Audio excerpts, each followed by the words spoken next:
What is up there, Reject Nation? Greg and John here today. So we're gonna do something a little bit fun, different.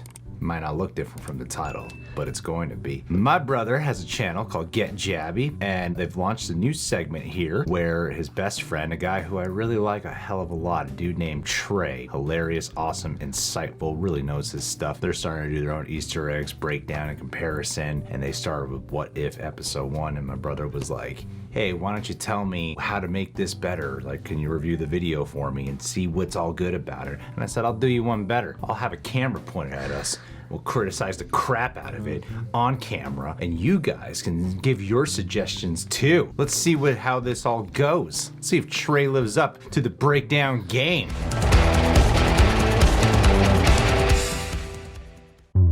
Welcome back to Jabby's channel. I'm Syntell with the Intel, and we are going to break down What If episode 1. There will be spoilers. This episode is based off of Captain America, the First Avenger. A lot of the scenes are almost identical with the First Avenger. Here are just a few that stand out. Captain Carter's suit is almost identical to Captain America, with the exception of the Union Jack on her chest and the Union Jack on the shield. Other than that, pretty close. So far, well edited. Captain Britain, with the exception of the shield, of course. Who is Captain Britain, you ask? Think of him as kind of like a Captain America who was given their superpowers through magic from Merlin instead of super soldier serum. Peggy handles her transformation unlike Steve Rogers, where most of the time in the machine, he's squealing like a little kid. You're supposed to be Captain America. Man up, Rogers. Peggy never lets out a squeak as her cellular foundation is being rewritten in real time. She even gives more blood than Rogers. Rogers may have shown his strength knocking down a few punching bags, but Peggy was redecorating the wall with over 17 steel weightlifting plates. Don't ever let anybody tell you girls aren't tough. All right, Syntell. What I'll say is I like that you're really elevating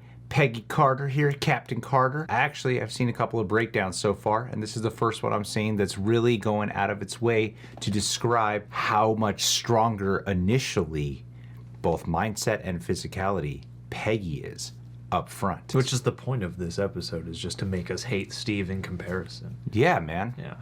This video's woke. That's right, man. Girl power, dude. Even in a what-if scenario. Woke crap. I hate that complaint for this episode. It's so stupid. I think that's such a silly thing to say. Keep your politics out of my hypothetical scenarios. Howard Stark is more than just the country's greatest mind. He also has a great fashion sense. When he gave Peggy her suit for the first time, he presents it to her in a box labeled Howard's Designer Clothing. Now, if you think this is hot, you should see his spring collection. Howard Stark obviously feels a little more driven to address Peggy's needs. Not only did he put her suit in a pretty box, he also already had her shield painted and ready to go. Meanwhile, Rogers had to pick his unpainted shield up off the floor. Come on, man. Rose before... But you know what that means. Maybe we should call this segment Peggy Carter is too damn OP. Peggy hops into the real world to give her powers a spin for the first time. Let's just say finesse isn't really her cup of tea. Instead, she just runs into it. She's British. First. Let's not forget she throws her shield with a sniper's precision. Look how far this throw is. That's like a quarter mile. Life just seems to be all around better when Peggy Carter's wielding the shield. Even prisoner experimentation takes a pause when Carter is in town. That's true, actually that's a good point. Peggy really did get a handle on all this exceptionally fast. Yep. She was ready. She didn't even need the shield to start doing those throws, man. It seemed like she was discovering her powers and strengths in the middle of executing a perfect fight. Like, if you look back at that scene, she is like just amazed by, wow, look how great I'm doing. I wonder if I could do greater. Bucky is no longer on Hydra's experimentation table. Instead, he's hanging out with his friends waiting for the rescue. I'm here for Sergeant Barnes. Who are you supposed to be? Queen of England? Hulkbuster, Hydra Stomper, it really doesn't matter when a Stark is involved. All it takes is just a little bit of Tesseract power. Unlike Tony Stark's first design, Howard Stark's suit of armor is considerably more modern for something made in the 1940s. Even the heads-up display shows Jarvis-like technology reflecting dials and knobs and gauges. It looks like a blend between the Iron Giant and the Hulkbuster. Steve Rogers also finds time to paint Hello Brooklyn on the suit's arms. This is a notable change from the original movie Captain America. In the First Avengers, the bombs that would be dropped on American cities are listed by name inside of the Red Skull's massive bomber, the Valkyrie. Things get a little jazzy for Peggy's montage scene as she wreaks havoc among Hydra's forces, all the while cloud surfing on the back of Steve Rogers' Hydra Stomper. Is it just me, or did the Hydra Stompers takeoff feel a lot like the Iron Giants when he learned to fly for the first time? No, that's a good call. Good comparison. Peggy and Steve have a heartfelt moment over a stiff drink. In one world, they're both sitting in a bar that was once filled with life and celebration. Now it's in complete ruin, destroyed from the war. Steve sits reflecting if he had done everything possible to save his lost friend Bucky. In Peggy Carter's universe, the bar is untouched. They both enjoy their drinks and really get to know one another. They profess their mutual respect, adoration, and an awkward love towards one another. Okay, you know, I gotta say, I thought we were just walking into a shorter version of like an Eric Voss video, but I like how this is a focused, pretty much comparison between Captain Carter and Captain America, the First Avenger. Like, so it's a big like similarities and differences breakdown of it. You're doing something different, Syntell. Making me appreciate the episode more in the process. Now, if only you could fix some of the, you know, keying on the green screen here in your video. Syntell, what gives? Yeah, then it would have been perfect. Expect more of you on this first video. Let's talk choo-choos. The training pass scene is where the differences really stand out. This is where Bucky Barnes slips and falls to his presumed death. Instead, Peggy saves him when he's about to fall to his death. You almost ripped my arm off. It was his left arm too, in case the party train continues. Just before you think everything is gonna end all hunky-dory, the train is rigged with explosives and boom goes the dynamite. Fortunately, Steve and his Hydra Stomper are there to absorb the blast. Kind of like that moment when Steve falls on that grenade when he's in boot camp. Yeah. Steve, the Hydra Stomper, and That is happened to do it. Correlation. destined for Bucky's fate. The Hydra Stomper is captured and displayed in the same fashion as Leonardo da Vinci's Vitruvian Man. Now, according to scholars, up with that blood? a divine connection between the human form and the universe. Is this something Red Skull is trying to achieve by making an example of those who stand in his way? Steve, laying on the ground, wakes up and tells Bucky that he has to get back into the suit. They charge up the suit like Frankenstein's monster, throw Steve in the back and send him on his way. But not before he falls flat on his face. This is a throwback to when Tony Stark was first learning how to use his armor and he took multiple L's. Hey, Like a lot of people have been calling that the first Iron Man suit. There's one way to look at that Hydra Stomper. And so yeah, throwing it back to the first Iron Man suit. A lot of really, really charming All right, parallels. Syntell, you're just deleting my cynicism here over what we were about to watch. This is good. I was ready to rain hell upon you. This is a character arc you're witnessing. Peggy discovers where Hydra's hideout is located and she infiltrates it very similarly to the opening sequence on the ship in Captain America Winter Soldier. Yeah, hey. Great call. Portal where he can true. unleash some Hydra-like beast to inflict his will upon the world.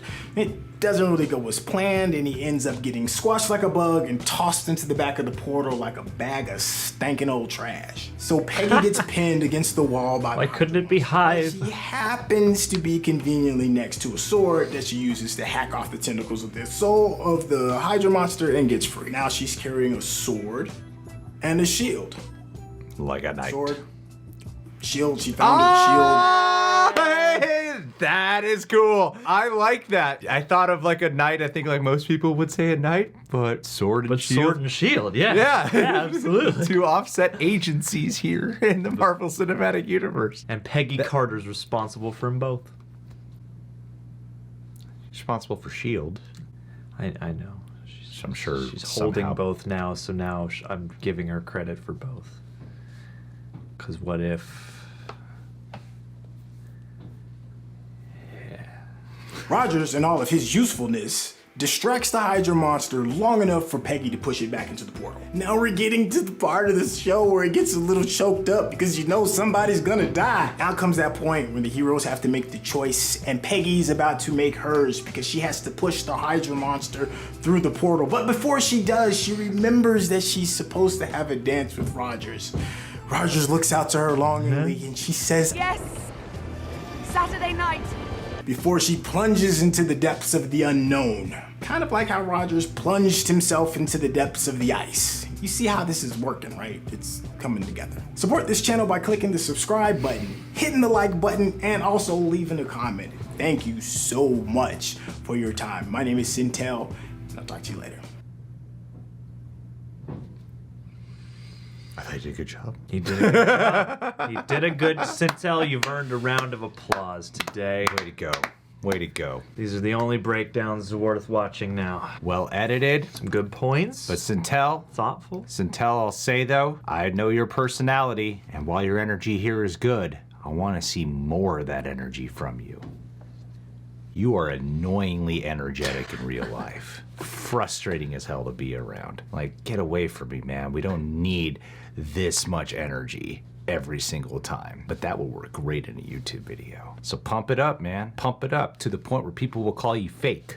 That's what I want to see out of you, Syntell. But no, it was good, you know? It's like there's a lot of breakdown Easter egg videos out there, but I liked how this was mainly a focused comparison. And especially for this show, that felt like absolutely appropriate, and he managed to highlight stuff that other folks haven't. I thought I would have more crap to say. I know. I really did. I I set up this video with the intention of laying down some crap, and all it really was the king on the green screen from time to time. Yes, Syntell, fix that green screen, you amateur. But guys, subscribe to GetJaby. Keep a lookout for more of these from them. Subscribe to them so you get notified right when they're up, because I think this is a different thing to start incorporating into. You got Canadian lad who does watching things in ridiculous slow motion. You got Eric Voss, the epic breakdown, like 30 minutes. And you know, you got like heavy spoilers and Screen Crush. We're kind of on the similar category. I like these like bite-sized versions. Yeah, I do too. It's nice. I do too. Bite-sized and thoughtful. That's the name of my... I'm a little bummed that I don't have more crap to say. I know. I thought you were going to unload, man. So did I. Here I was expecting. A little bummed out. We'll have to find another shittier video. I want more crap to say, so that people aren't like, you're just being nice because it's Syntell on your brother's channel. But yeah. Well. All right. No. All right. See you guys.